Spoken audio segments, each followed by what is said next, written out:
Okay, peace everybody. We are back. It is I, the Emma Energy Master Allah, and this is part 3 of lesson 2. And I'm gonna go ahead and say it. This is the piece de resistance, because what I'm about to get into today might be one of the most important in the lecture, just in terms of establishing everything we're going to be talking about for the rest of the series.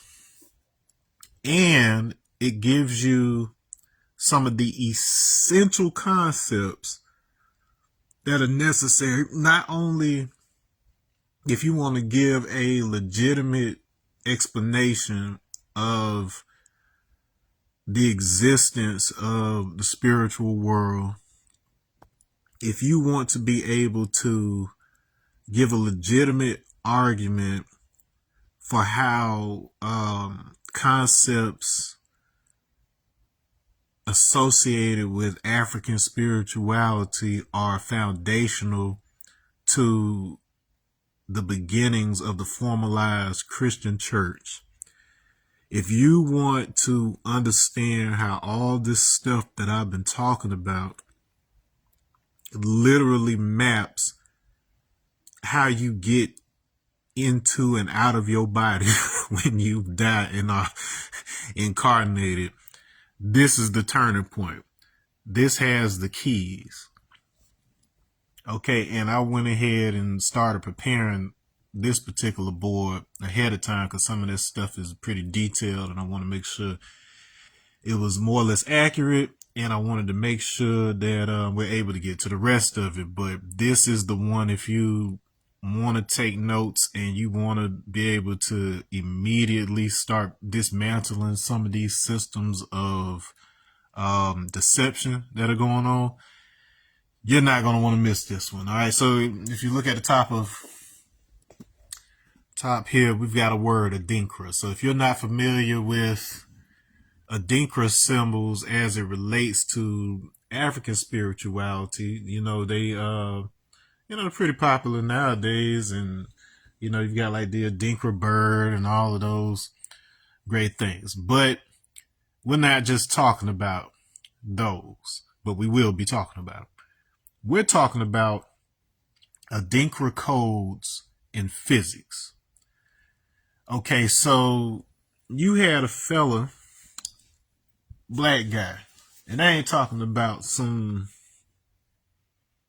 he just happens to be black. I'm talking about this is a dude who, as a child, grew up watching how, Jim Crow and all of that had impacted, his family, and he aspired to go to school, the MIT. That's one of the cream of the crop when it comes to wanting to get into, higher sciences and all of that. And, initially he had his hang-ups because he knew that the odds were stacked against him as a black man in America during those times. And yet and still, he became a physicist who is not only mentioned alongside more well-known white physicists like Stephen Hawking and guys like that, but he was actually instrumental in the foundations of things like string theory and stuff like that that they use in theoretical physics today.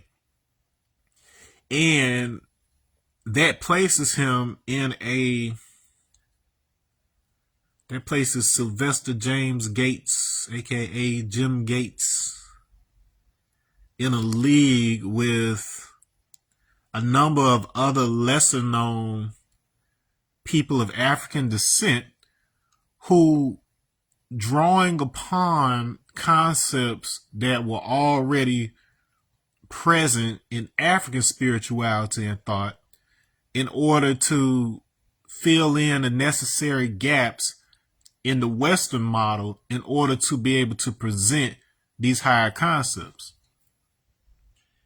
And in Jim's case, he was working with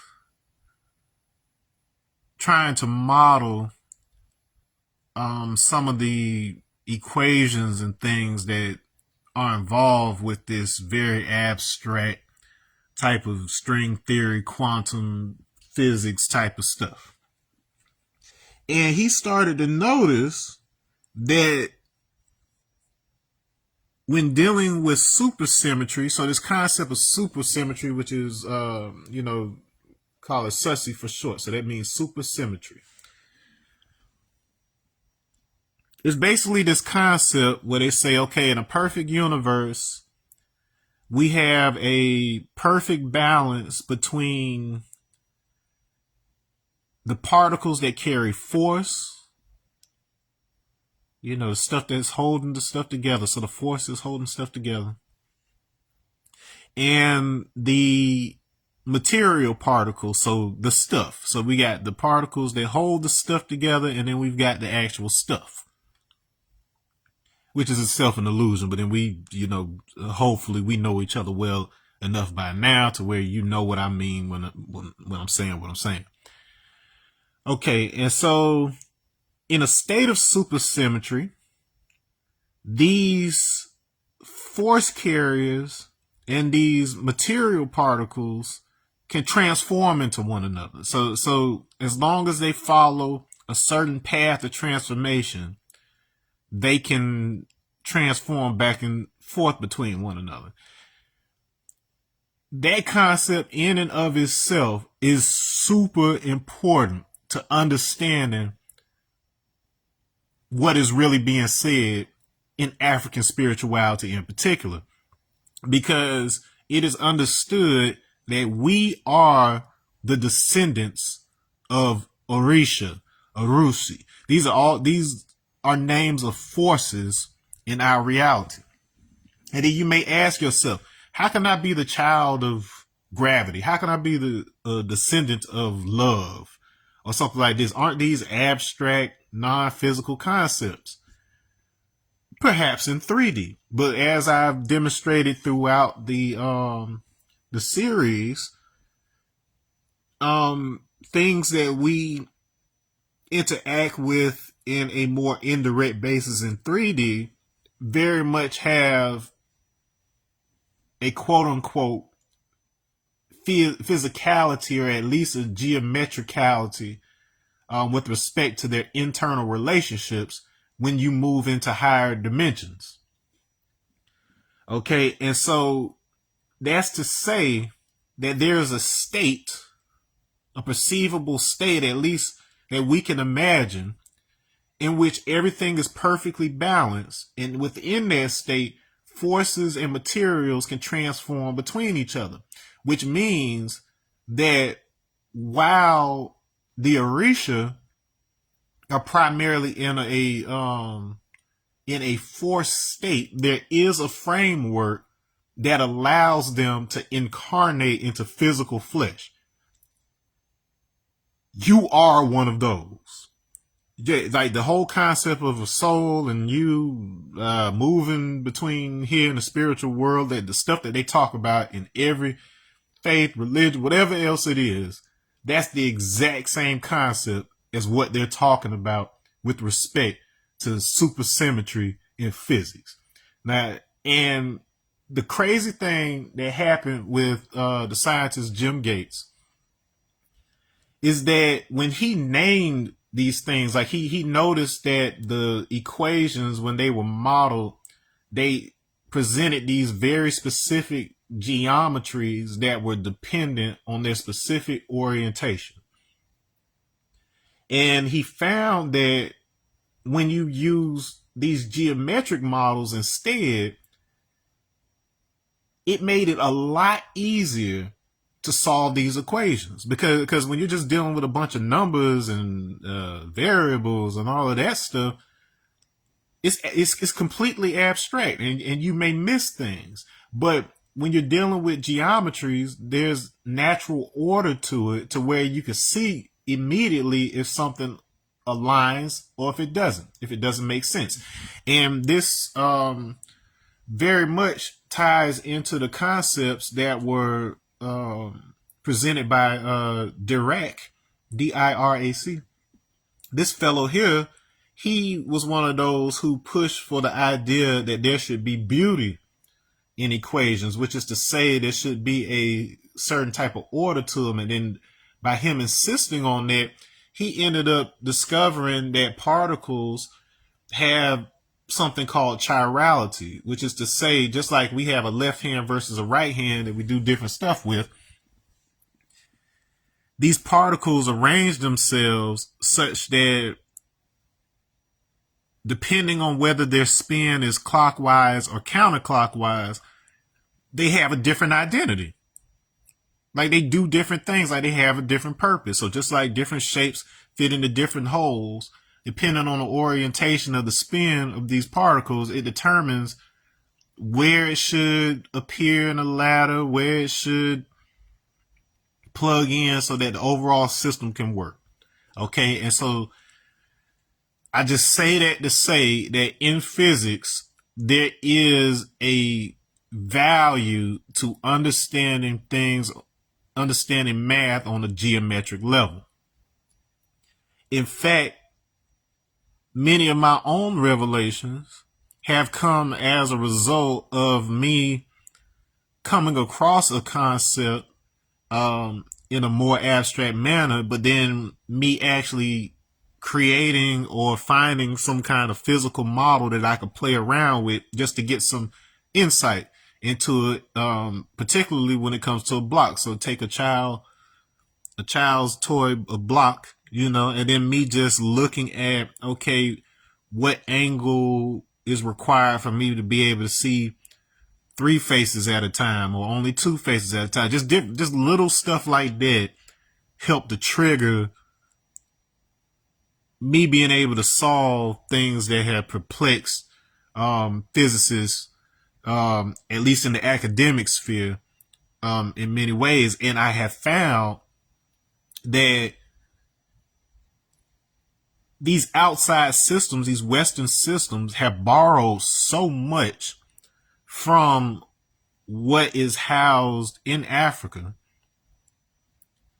that they function, but they don't know what's really under the hood. And when you hear the explanations given by the actual practitioners, of these African systems that are part of these long-standing lineages, it fills in so many of the holes that plague religions and things of that nature from the West that have been instituted as systems of control and blind belief, as opposed to in Africa where it was a scientific knowing. If what that priest or that I'm trying to think of some of the words that or Dibia or Babalawo, or if what they were selling us, if what they were saying and the things they were using and whatever else,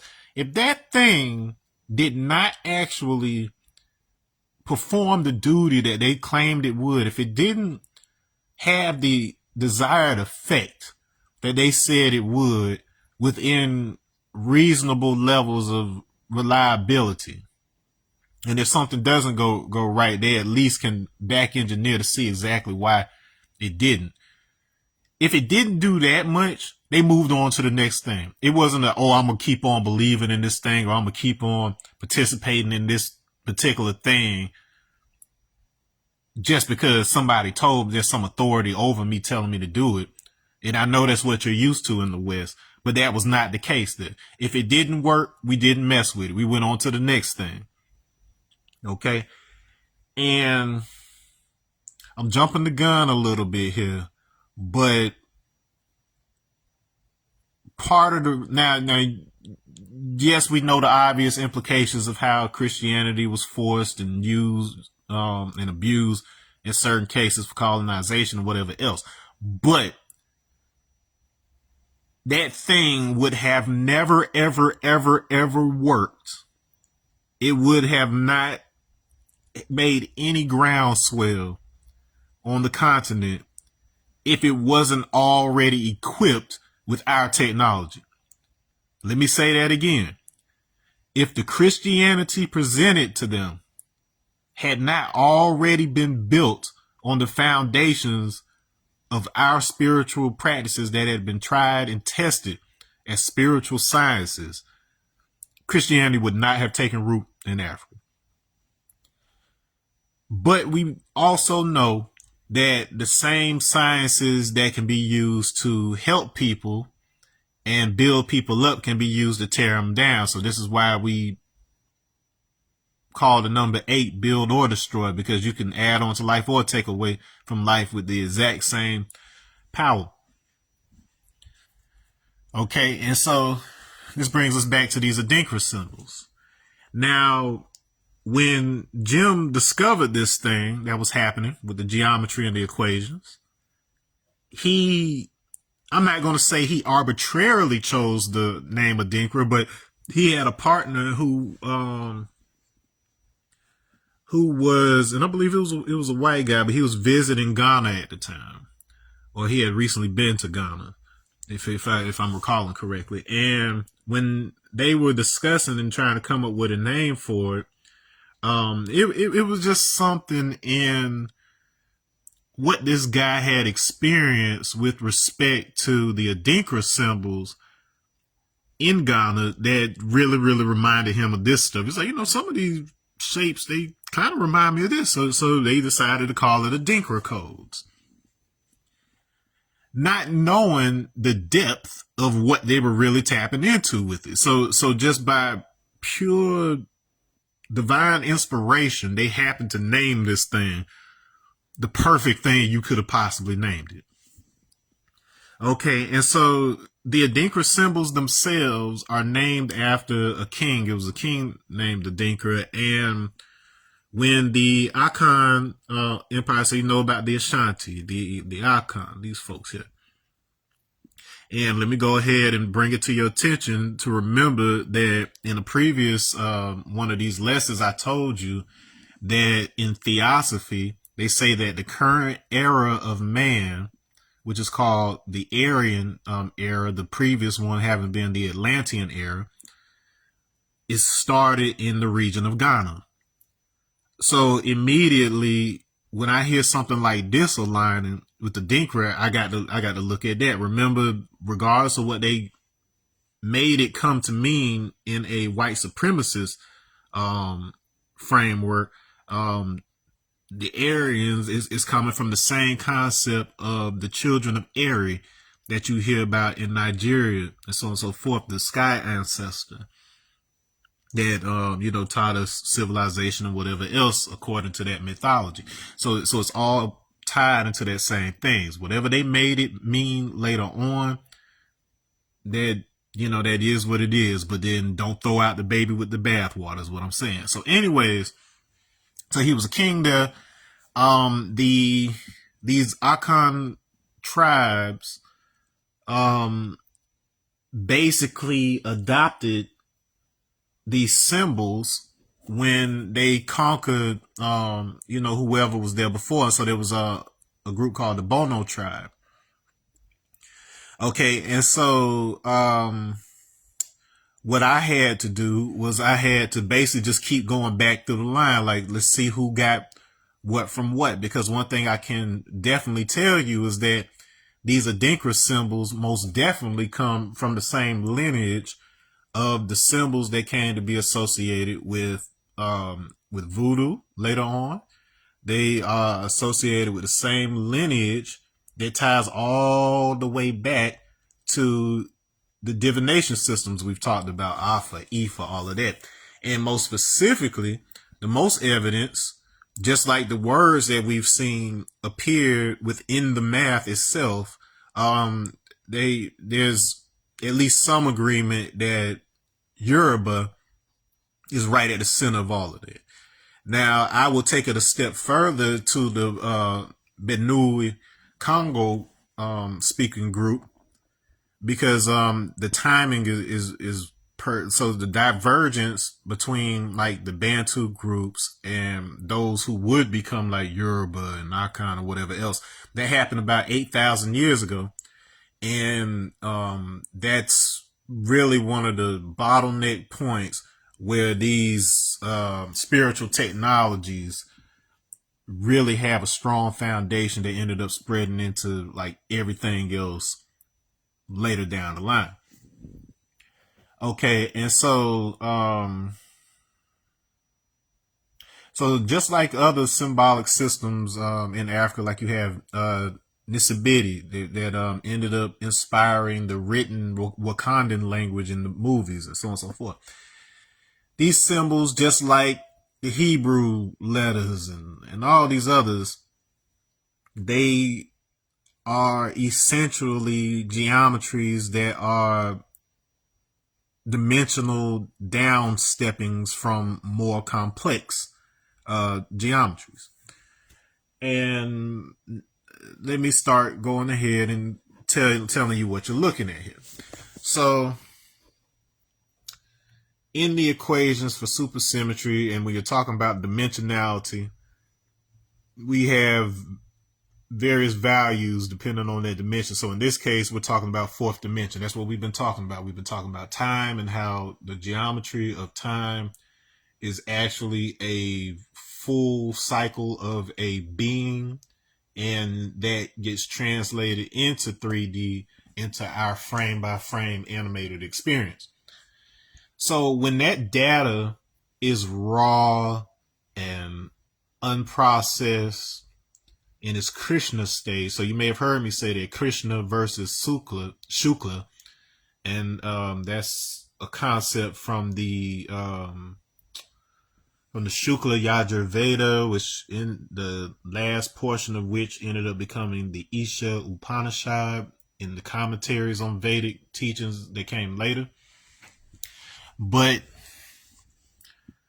essentially what this is the knowledge of the sun. And so it came in a form that was, I guess you could say, jumbled, mixed. They didn't know which stuff was supposed to be the rituals and which stuff was supposed to be the chants and whatever else. They just got all the information at once and then had to figure out how to organize it. So that is how every single scripture comes into being. It essentially is transmitted in some shape or form with all the data. And so you need a quote unquote encryption key, which is why we've been talking about this 19 code. You need the key in order to know the mathematical formulas, the mathematical framework that has been used to correct errors and redundancies in the transmission of that message. And so this is a feature that is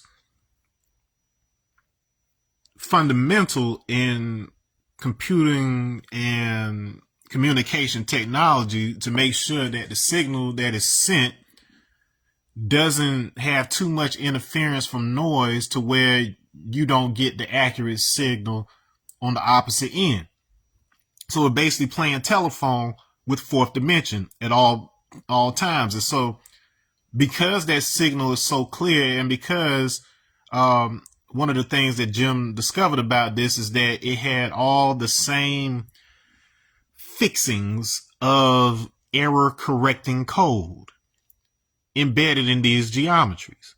So the same thing that was happening in computing, he found that when it came to the relationship between these forces and these particles, this black man realized that they had error correcting code. So let's go ahead and connect the concept of geometry, stable geometry and symmetry and all that as the universe's error correcting code. And because this code exists, when we do play telephone between fourth dimension and third dimension, the signal comes through clear so that we have a very smooth animation. So we never even suspect that there's anything else, participating in this. Because everything's just so coordinated. Like if I were to be walking up the sidewalk, and then I skip several frames and I'm just suddenly at the stop sign, that's a glitch and you're going to feel something's wrong. But it's this code and these rules of geometric transformation that prevent those skips from happening. Now, if we look at this first geometry, you'll notice that there are 4 different color lines connecting 16 dots, half of which are half of which are black, half of which are white.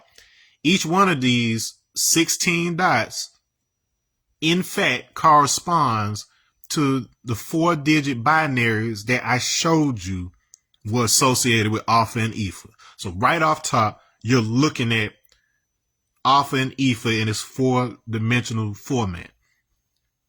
Now, with these, what you're looking at as you move from, so the white are force carriers, the bosons, the black are the material particles or whatever. And so as you move across a line, that color represents the transformations that have to happen in order for that force to become a material particle when in supersymmetry. Okay, and then it has to come back around, so you have to have 2 of each. And so if I'm talking about this process of how it comes into being, how it leaves out of being, I would come down here along a red, I would come down here along a blue. I have to use the exact same colors to get back, so I would have to go back this way along a red, and I would have to go back up along a blue.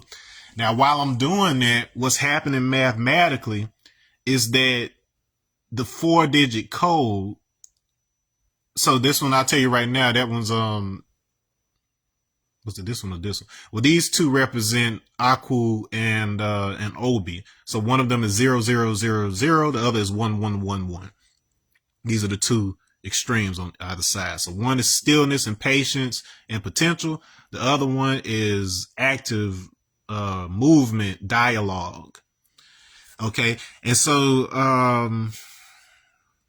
like I said, as you're moving around these 4 steps, the code is changing by exactly 1 digit every time. So if I've got a 0000 here, this could be 0001. This would change a different slot to 0011. This would be like basically by the time you get back here, it flips 1 dot. I mean, it flips 1 of those zeros into a 1 or a 1 into a 0, depending on whether you're going from force to force to matter or matter to force.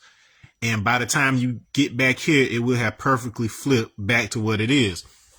So that in and of itself is a way to check whether or not something's going wrong when you were doing the equation. So by using that geometry, they're able to do these advanced equations without errors. And so just the idea that the African divination systems, the geometries they were using are projections that were doing this, it shows that our early writing systems actually had error correcting code in them, so that if anybody came along later on and just stole everything and just slapped a European name on it, we would recognize it and be able to back engineer it, be able to hook up our systems to it, and then actually be able to still practice, our indigenous, spiritual practices under the guise of that other religion. And as you know, if you know anything about history, that is exactly what happened. That is exactly what happened when you had syncretism between, like what came to be known as Haitian voodoo. That was just a descendant of much older, systems. But the idea was that when the Catholics came, presenting Catholicism in Africa, those people already recognized everything. They're like, okay, well, this is that ancestor and this is that ancestor. You just changed his name to Andrew or Thomas or whatever you changed it to, but you kept the same math under it. So we know how to hook our technology up to your shiny new computer, and we know how to run this thing. And so this is the primary reason why you, as a Protestant Christian, were disconnected entirely from the actual indigenous aspect of it. In fact, they tried to keep your black ass away from Catholicism, because if you knew enough about the African system and then you went into a Catholic church, you would have recognized it. And we can't have that. We can't have that. Now, in saying that, yes, the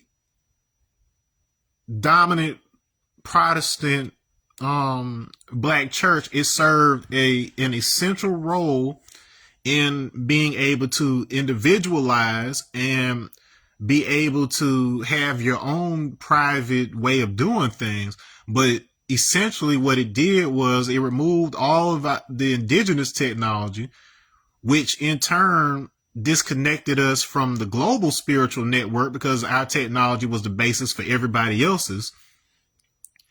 And so even within a social aspect, majority of this is done through a form of analog computing that I've talked about in it's another video I did talking about the mimetic arc, where there is a system of symbols that have been used by royal bloodlines and whoever else, such that nobody actually has to talk with each other.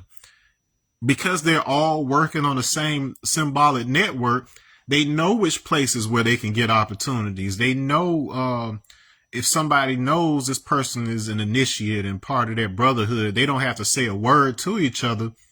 He just goes ahead and approves the application because he knows what that means.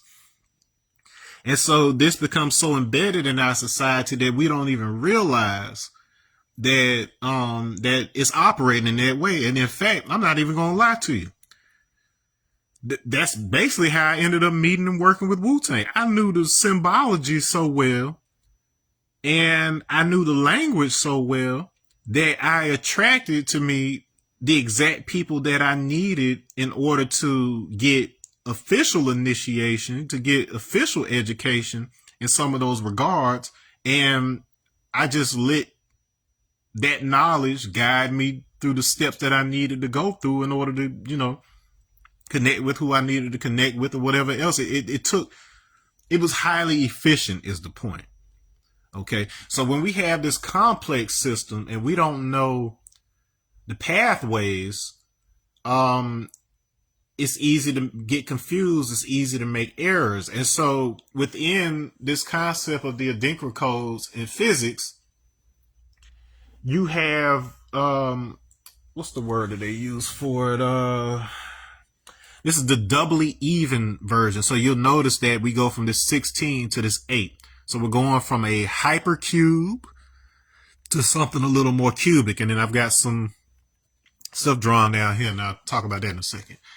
But we're going from this hypercube, fourth dimensional, to something that is still a hypercube, but it is turned and is oriented such that its shadow is more compatible with the shape that we associate with the cube. Now, back in 2004, after Jim Gates, had this phenomenal breakthrough with this, he started to notice that DNA, the DNA code that makes up who you are as a physical being, he noticed that it was demonstrating similar principles of doubly even code with built-in error correction. Your DNA has a system to where when it copies, it has a checks and balances system so that fatal errors have a lower likelihood of occurring, that certain mutations have a lower likelihood of occurring. So through concepts of recombination, which is something that happens pretty much primarily with women inheriting from woman to woman because of the X chromosome. When you have a daughter, that daughter has two X chromosomes. So if there's an error on one of them, they can correct it using the information from the other one.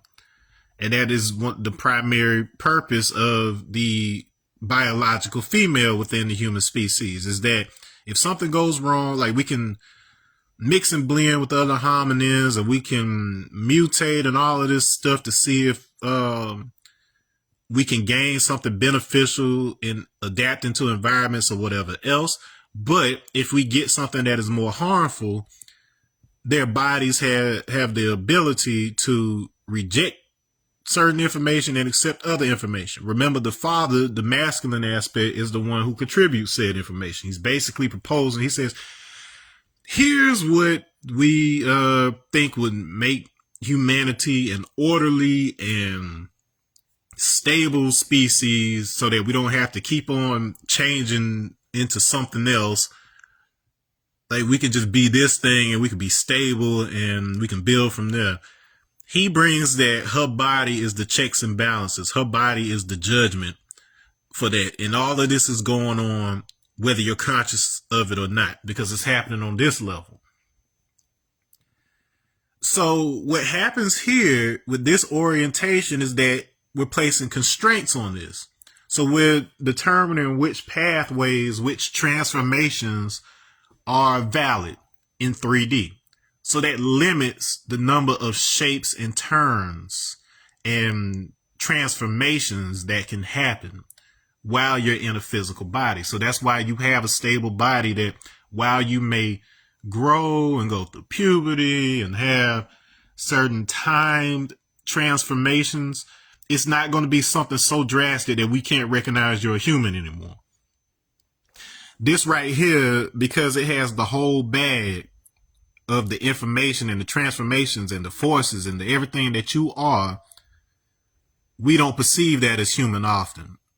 In fact, most of the time when you see symbols associated with Orisha, it usually looks something like this almost. Like those Veve symbols that you see in voodoo and whatever else. They look something like this, and they are called beacons. And a beacon is like the light that's on a lighthouse to help an entity find a particular location. You already have that in the form of DNA. Your DNA, if you look at the center of this structure, you see how it's kind of crossing back and forth, just like the double helix of DNA. Your DNA already has a perfected beacon for you to incarnate into a physical body. Like, we have a system down pat to where we don't have to do a lot of crazy stuff in order to get into a body. We just need your mama and your daddy to get together, swap some juice, and then activate them eggs. But it took a long time in the physical universe for this right here to translate into that with ease. And because it's so easy, we take it for granted. We're just out here making people just to be making people. Now, which brings us back to the Adinkra symbols themselves. So, as you can see, this very old symbol looks a lot like that. So it's not just communicating the four-dimensional supersymmetry. It is highlighting the specific paths that produce a specific function. And this particular symbol is called EPA. And there are a lot of words, word roots that sound like this. In fact, the word ape, that is literally the word ape in reverse. But then you got like hepa, sepa, epa, like these different variations that you find in like Proto-Indo-European that connect the word ape to water and even to serpent, like these concepts that we've already been discussing. And it's because, they have this saying that we are water that has figured out a way to walk itself uphill. So at the end of the day, Our physicality, it steps down from the plasma state, these highly energized states, and then that energy has to be slowed down so that the invisible can become visible, so that electrolytes can crystallize into salts. And like I told you in the previous video, salt is the alchemical symbol for the physical body and stuff. And so this is all what we're talking about. We're talking about the means by which you go from a four-dimensional soup, a very informed four-dimensional soup of forces, into a stable logic. So this right here is a logic. It's basically saying these are the only paths that we're going to follow, and that's going to allow me to crystallize and be stable. And then we get something like that. And so these two diamonds interlocking, we can compare that to the opposing faces of a cube in our 3D experience. Okay, and so for that reason, EPA is typically understood to be like a pair of handcuffs, because what it's talking about is binding or yoking with respect to the law. And so that doesn't mean that you be bound by the physical law or you be enslaved, even though that's what it ended up coming to be used for. And you see over here that I listed the some of the etymological connections to it that bring it to yoga. So yoga is all about understanding and identifying the means by which you as a spiritual being are yoked or linked to your physical body. This is your connection. This is your hardwire. You are this stepping down through a modeled intellect in order to control their body. Okay, this is not something separate from you. That being said, what are you bound to? You are bound to your akaraka. So your akaraka is the destiny that you chose for yourself before you came in here. And based on that, you have levels of resistance and flow. All concepts that are associated with Ohm's law. So in electricity, you have this equation that determines the electrical potential. Remember, we said that this had to do with our potential. And then you have the resistance. So the body is the resistance. So it basically represents when I have this intellect acting, and I've got these specific restraints that determine what I can and can't do in the 3D physical space. That dynamic between those two determines a flow, a current. So when we talk about a current of electricity, that's what it is. It's the balance between the pressure, the potential that's pushing something toward destiny in our case. And then we have the physical limitations that create the resistance. And you can't create a spark, you can't create a fire without a little bit of resistance. So in electricity, that represents the resistance of the wire itself, so the physical material, and then that's the energy moving through it. So we operate between the spiritual and physical world in the exact same way that Ohm's law works. And there's a particular key to that as well that I have discussed in other videos, and that I may or may not be getting into within the body of this overall lecture, but I just might. I just can't remember what's on the latter slides. But anyway, so we get to this. So this is what we're talking about with handcuffs. So the question we need to be asking ourselves is, how the hell did these Africans have this symbol simplified to the bare bone basics of what this is, and have meanings associated with it? Because the EPA is specifically associated with natural law. So it's a binding to the natural law, which simply means that because we chose a certain framework, a certain path for ourselves,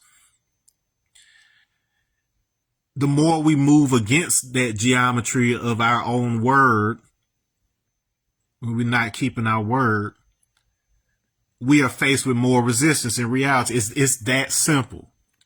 When you give your word to something, you are sending a command to the control center to start shaping reality in that direction. And if you do otherwise, if you move otherwise, you start to run into resistance and difficulty in your life. The idea of EPA being associated with natural law is ironic, considering that the EPA, the Environmental Protection Agency, is the one that tries to enforce the laws associated with protecting nature. So you see how they flipped it on you. We've got this concept. Now, most documentation associated with the Adinkra symbols comes from, we'll say around the 1700s, maybe in the 1600s, but definitely throughout the 1700s. So basically when the time leading up to the founding of the United States of America. Okay, this leading up to independence. So this is why I had to trace it back to see, okay, well, where did they get it from? And then where did they get it from? And then how far does this go? And then tracing it back, to the dates that I was talking about before. Now, once again, like I told you, if you look at the center of these geometries, it looks very much like DNA. Now, in Egyptian, the hieroglyph that corresponds to the letter H is supposed to represent a wick, like the wick of a candle, but it very much resembles DNA, and it corresponds to the Hebrew letter Het, the eighth letter, which would be, so it would be Ha, meaning truth, over on the Arabic side. But on the Hebrew side, Het, it can actually mean fenced field or bonding boundary. So a field of something. And that ultimately contributes to the words in the Bible, in the Hebrew Bible, for like body, life, but also sin. But remember, we talked about sin, or the letter sin, and its relationship to the moon, and the relationship of the word moon to salt, and the relationship of salt to the body. So you see, these are all clearly drawn from the exact same mathematically, geometrically supported framework to create these early languages. Now, something fascinating about the Adinkra symbols is that with EPA, the value of that symbol is 60, which just happens to match Sin or Semek in Gematria.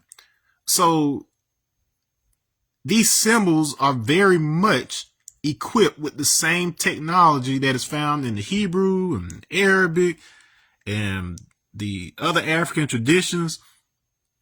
And for it to appear and surface in the area where the Aryan stage of humanity emerged, that definitely demands our attention, because it helps us to understand how we ended up where we are today with it. All the dynamics of what's happening today, because remember what I told you, this is the eighth letter, and 8 is to build or destroy. You're either spreading out or you're contracting. Remember what we talked about with black and the square root of 8. So the reason we have the dynamics of color and whatever else with race and blah, blah, blah is because it is inherent in this particular root race of humanity, this particular stage of humanity. Because we have to understand these transformations between black and white. So it isn't just some stuff that they wanted to empower you with or make some supremacist stuff, even though it got abused that way. But this is where it comes from. So sin isn't necessarily associated with good and evil so much as what happens when you resist the will of your divine spark. So it has negative consequences only because that resistance is trying to push you in the opposite direction. It's trying to teach you something. All right. So there are a couple geometries that, when projected into 3D, that we get out of these. And one of these is called the rhombic dodecahedron. A dodecahedron is the name for any type of three-dimensional object or polygon that has 12 faces. Right now, we can only see so many of them because there's some on the other side. Now, with this particular one, the rhombic dodecahedron, each of its sides is a rhombus, which is a sided diamond-like object. These up here are composed of rhombuses, so four-sided objects up here. So same kind of thing is translating here. Okay, now this 12-sided one, we talked a little bit about the situation with the number 12 and the number 13 and how that ends up becoming 12 tribes and how that ends up becoming the 12 disciples and whatever else. That's talking about the heart. All of that's talking about the heart as the central point between these 12 faces of the body or the 12 major joints or whatever else, because this is the intellect that steps down to allow this higher dimensional aspect of you to control your body using the information of the heart field. Okay.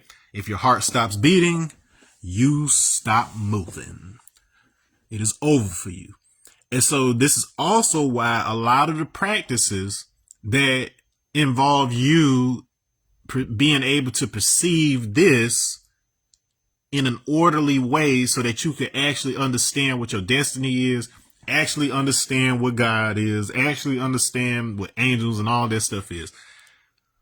You had these secret initiations and stuff because they knew it. The Knights Templar, they knew it. They changed their name to the Order of Christ, and then they got plugged in with the Congo Kingdom in Africa, and so the royal bloodlines down there, they're plugged into it, and then the Catholic Church. Everybody has tasted of this, but they borrowed it from our bloodlines.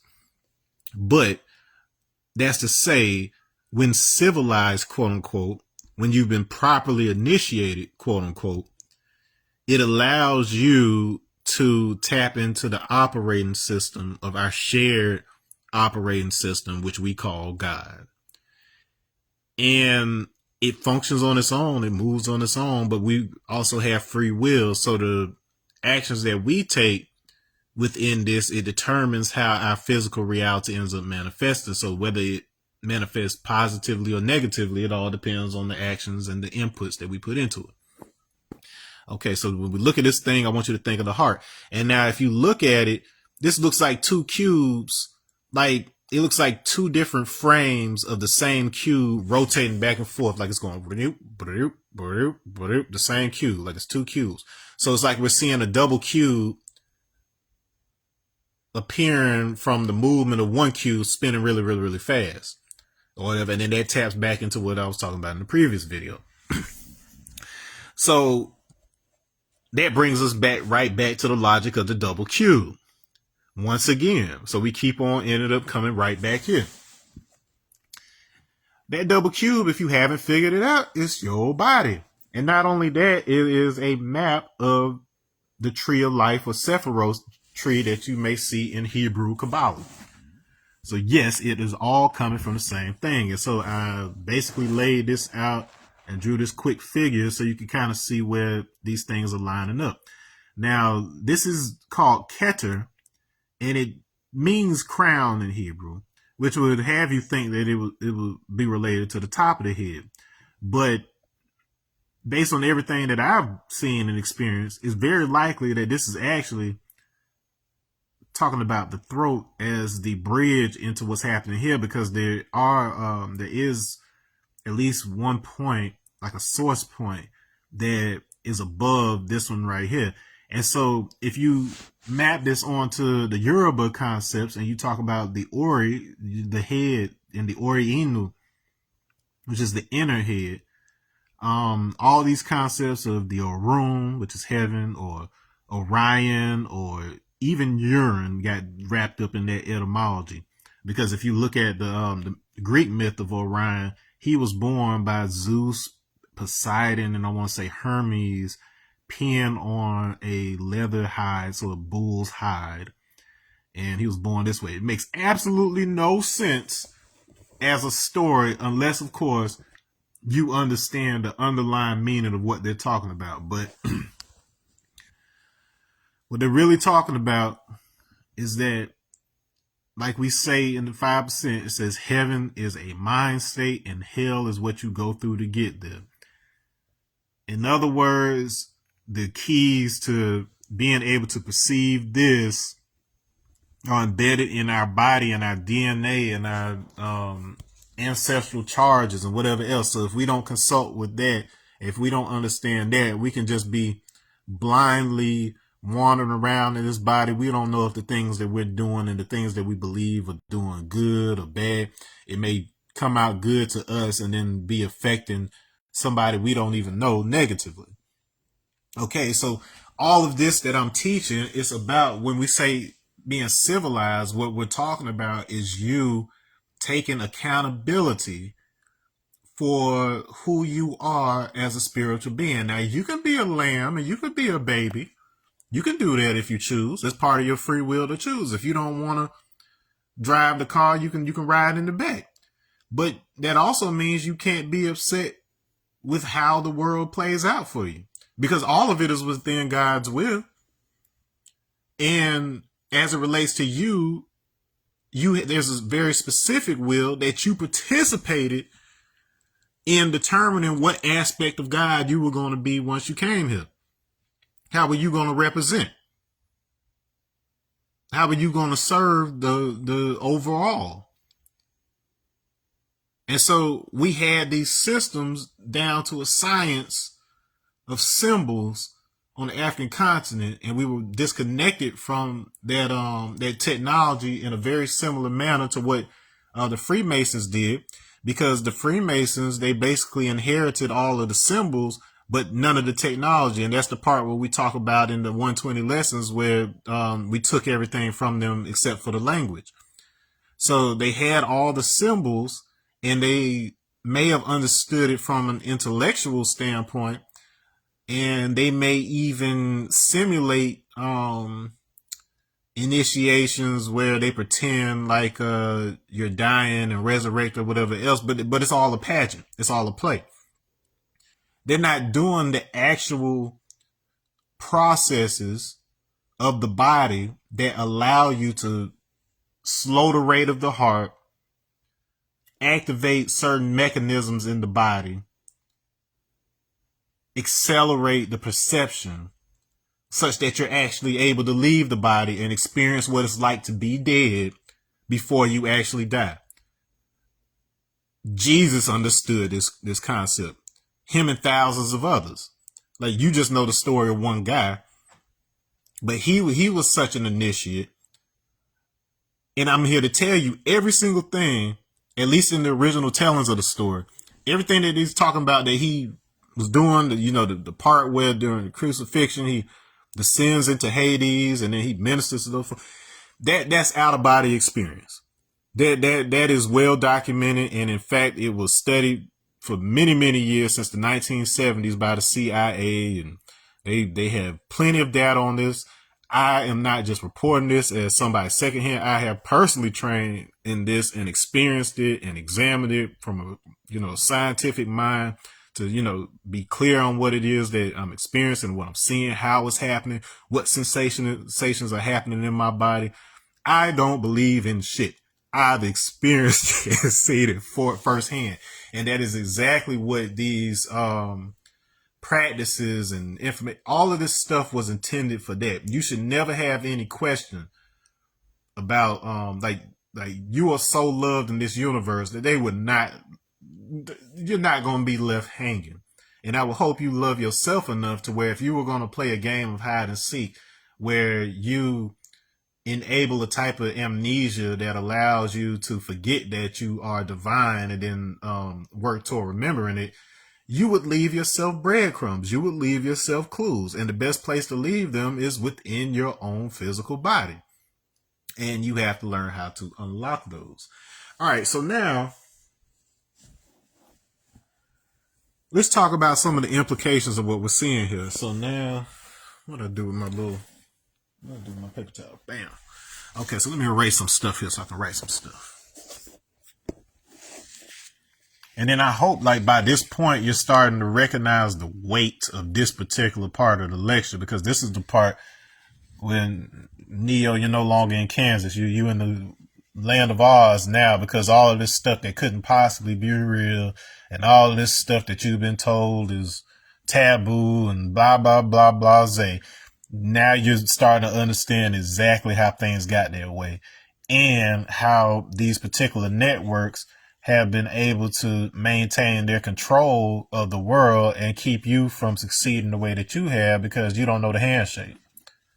You haven't been initiated. So no matter how hard you work, they were not going to approve you over the son of one of their lodge brothers or whatever else. And it's not something that we're excluded from in the black community, because between Prince Hall Freemasonry and the black church itself, there is even with Nation of Islam to a degree, and that's part of the reason why the 5% Nation came about, was because there is a sort of elitism that develops within their framework where they say, if you are not what I am, if you're not part of my brotherhood, then, you don't have access to certain things. But the whole point of the story of Jesus was that he was the one that came along and he understood the laws and he understood the, what the priests were bound to by their written laws or whatever else. But he was like, you mean to tell me you see this person on the ground needs help right now, and you just gonna step over and pass them up because some stupid law told you that you can't touch them on a Saturday? What kind of bullshit is it? That's literally the attitude. That's the energy that Jesus was bringing in that story of the Good Samaritan. He was basically saying, like, y'all got all these laws and all they've done is make you stupid, because you've lost the ability to have common sense and free will to act on a case-by-case basis. You've lost your judgment. You've been named judges. They were literally called the judges.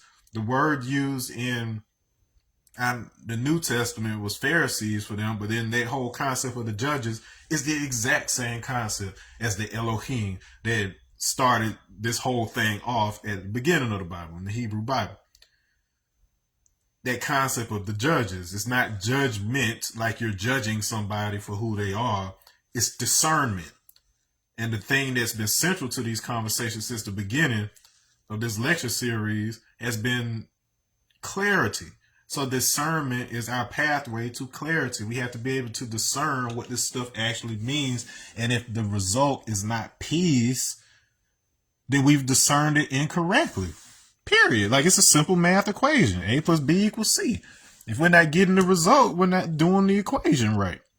And so this is why I'm going through this exhaustive explanation of the underlying framework, so that you can start getting some of the understanding of the brilliance and the scaffolding with which our existence is assembled.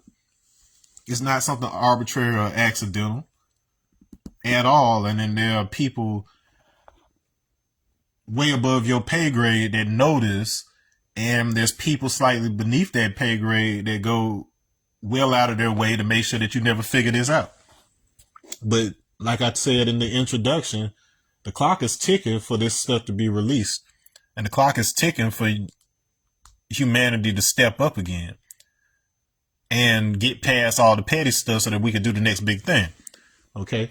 And so the last section of this before I jump off of here that I'll do is let's talk about what's going on here. So I told you that you have to be able to connect these pathways. Like, I go red, blue, red, blue. Like, I have to be able to connect it in such a way to where I end up back where I was, because it's all about symmetry. It's all about that 1-to-1. Remember, I talked about that with Pascal's triangle. Now, in doing so, I went through every single one of these to see how many of those four-way connections, those transformations, were available. And I found, and this is profound, and I don't think anybody has ever publicly talked about this before me. If they noticed it, they kept it under the hat. There are only exactly 19. We'll call those facets So like when you have like a diamond or a jewel or whatever, and you have those flat surfaces that are in those cuts in it, those are called facets. So they and so there's exactly 19 of them in this 4D figure. And I noticed that the orientation of these things is such that, because remember I told you they're either starting off going from boson to fermion, so from force to matter, or they're doing the opposite. They're going from matter to force. Ones you can look at going from force to matter as descension, so you're descending into matter. And then you can look at the opposite as being ascension, so you're leaving matter and you're going back into the force state.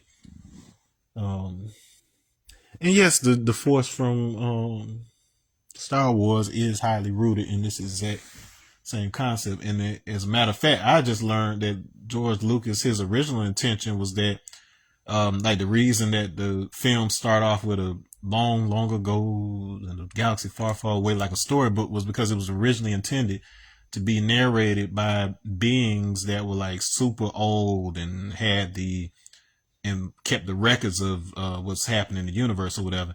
And so even within the concept of the force, like that ended up becoming the force. Even within that, George Lucas had already been tapping into this concept of these cycles and these forces actually being beings on another dimensional level. So that's embedded in the Star Wars lore. Like there's so much overlap between Star Wars and the New Age framework that it is ridiculous, especially how popular it is in our pop culture. But anyways, that said, of these, there are 12 which are clockwise going from, so that's descension. We'll say descent. And then there are 7 that are going the opposite direction for ascension. Okay, and typically counterclockwise is usually having to do with the feminine. And so before Nazis screwed up the symbology and took everything over, the swastika, oh no, that's the wrong direction. Let's go this way. Okay, so for the feminine, when you're going counterclockwise, that means spirituality. And then in the masculine direction, oops, I did it backwards again. So in the masculine direction, clockwise, this has to do with resurrection. So you see, when we talk about the masculine and the feminine in the physical realm, we're almost always talking about the mother and child relationship, whereas the father aspect is non-physical. Okay, now just something interesting that I'll show you right here with these two. You know, the Nazis, they wanted to cock it to the side a little bit and turn it the way it was diagonal. If I overlap these two and then I turn it diagonal, I get something like this right here. It's gonna end up being this 4-point grid. This is another Adinkra symbol that's called Abon, which basically means fence. And there's an n equals 1, otherwise one-dimensional or straight line symmetry that is associated with that in the Adinkra symbols. So all of these concepts are very compatible with both the physics and what these secret symbols are in Africa, in Ghana. Okay, now why is that important? So we're talking about facets, and then we're able to step down, understand what's going on a one-dimensional level here, point to point, one-to-one connection, dot to dot, line relationship. Okay, These two aspects. This is the line connecting the mother to the child in the physical. Okay, and so the child is associated with these 12. So once again, your 12 disciples, your 12 tribes. It's one thing that is manifesting as this. His ascent is through the 7. So we talk about the 7 chakras, but remember, those 7 chakras are essentially one thing. So it's the crown is just one being that has 7 aspects to it. Okay. And so this is where we get our 13 again. So we've got this dynamic of 12 and 7, whereas, and we know this, like if you know supreme mathematics, you know this, that 1 is associated with the knowledge, which is representative of the Asiatic black man, and then 7 is Allah God, and we understand that's you, but then you got to have knowledge of self. You got to know the whole self. And so all of that is playing into the same set of concepts. Okay, now what's profound about this is that, so if these are 2D facets,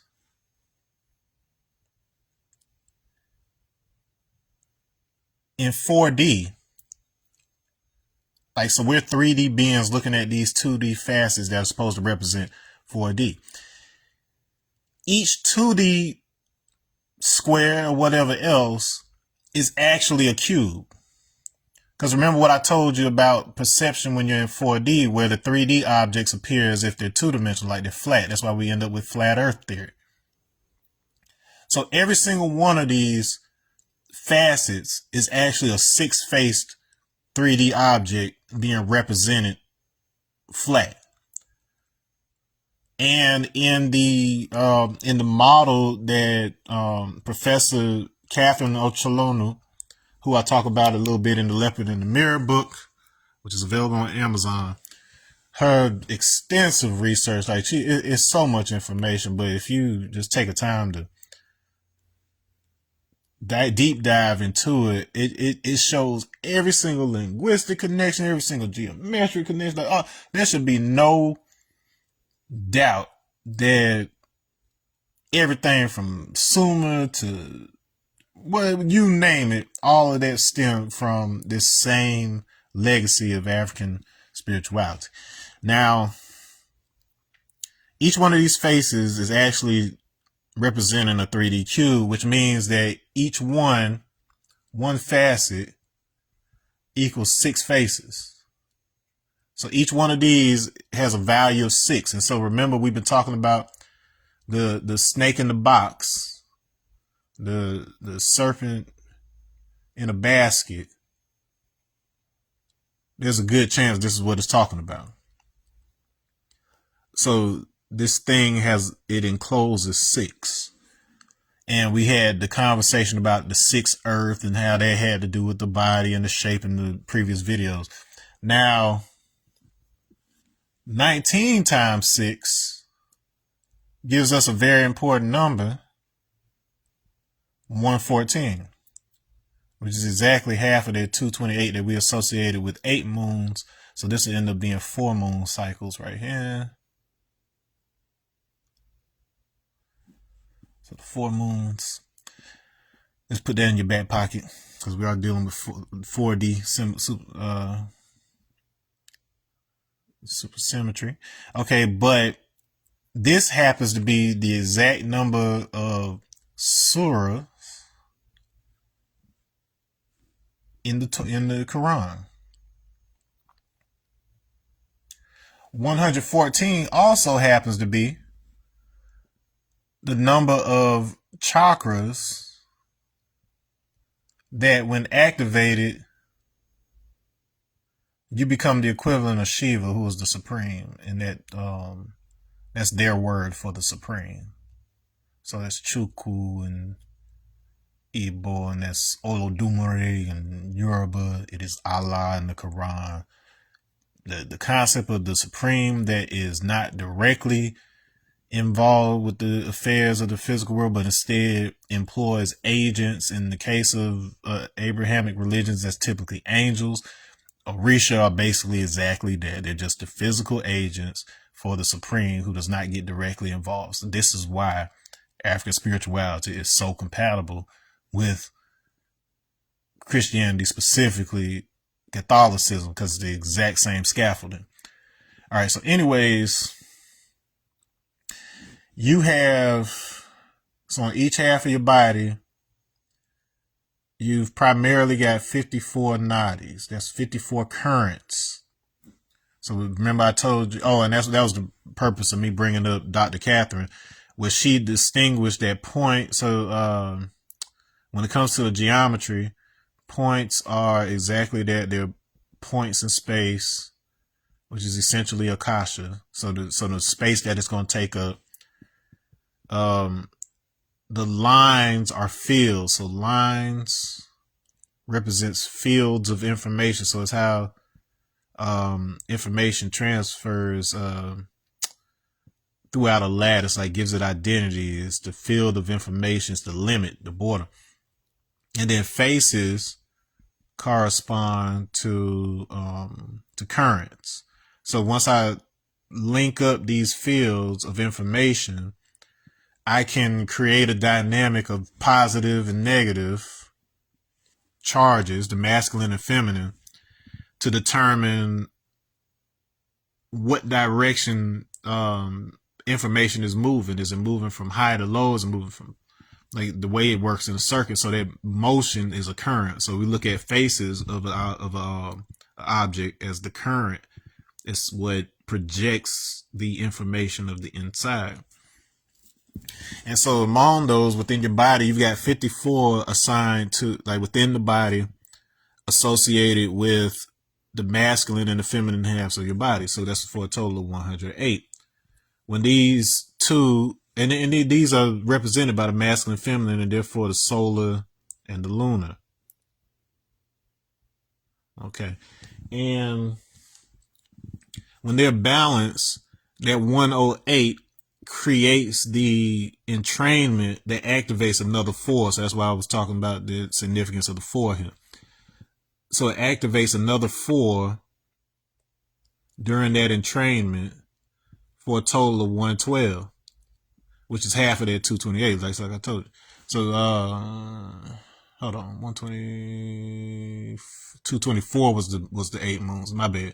So the 4 moons is associated with the 112 chakras.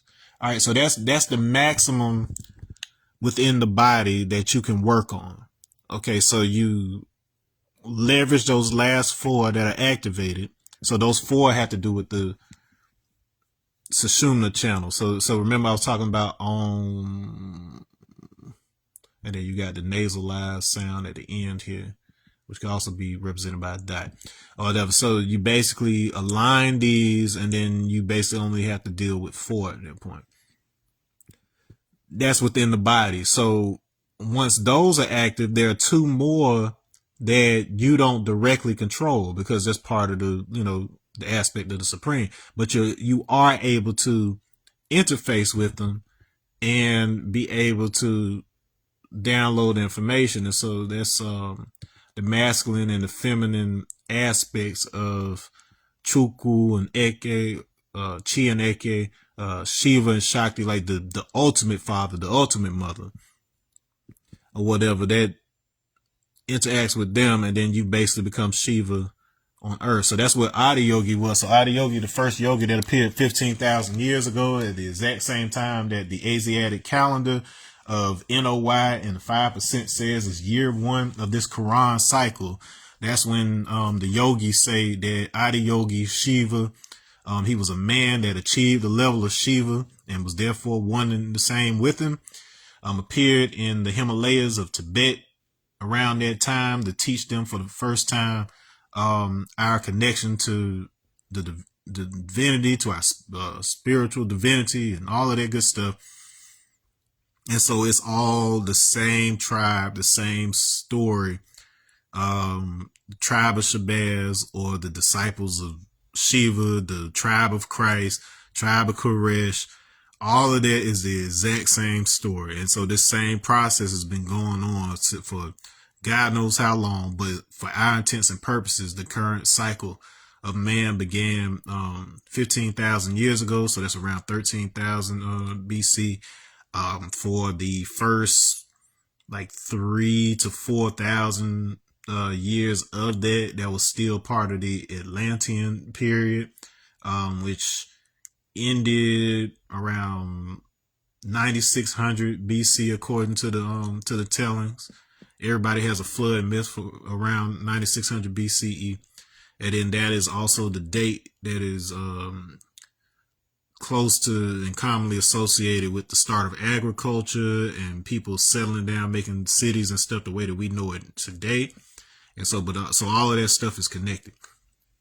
But so this is ultimately what we're looking at here. So it tells you what paths you have access to in this realm, in order to essentially be the equivalent of God on earth. And for obvious reasons, you don't want the general public knowing this, because just like I told you with the dynamic of the 10% and the 5%, you're going to have people that use this in order to control others. They know this and they use it to subjugate and control others. But then you've got those like myself, whose duty it is to, if I know it, to make sure that I teach it. And I don't teach anything that I haven't already experienced and or vetted to a reasonable degree in order to be able to present it to you in a way that you'll understand. And so significance, so this is Shiva, and remember Shiva is 7. Sheba, Hebrew, Queen of Sheba, 7. Shabazz, from that same, all of that. Variant, Saber. Egyptian, meaning star, meteor, teacher. To learn all of that, this is who we are. The tribe that came over from the spiritual realm into this one before we divided and everybody's religions went crazy or whatever. It's all telling that same story. The Shabazz eagle, you can Google that. That was the symbol of Cyrus the Great. Cyrus's name comes from the same etymological roots as Koresh, Christ, Kailash. It's all about clarity. It's all about crystallization of our understanding so that we can have peace. And I went a little longer with this one because it was important that you got this under your belt before we move on to the cycles that are happening and the things that can be tracked in astronomy that support this. But this is where all of that's coming from. The surahs of the Quran, the nadis in the body. This is how you read the energies that are inside of you using sound to actually promote physical sensation. But if it's not becoming clear for you now that this stuff is not only real, but is something that you have access to and that it is necessary in order for us to overcome the subjugation and the limitation and all of that we feel subjected to, especially as a people. It took a lot of designing and engineering for it to get that way. So it's going to take just as much to, disassemble it to, what's the word I used in the beginning of the whole presentation. We've got to break that thing apart so that we can understand how it operates, and then we got to put it back together stronger. That's how we do it. So on that note, I'm going to leave you with that. See you hopefully tomorrow. Peace.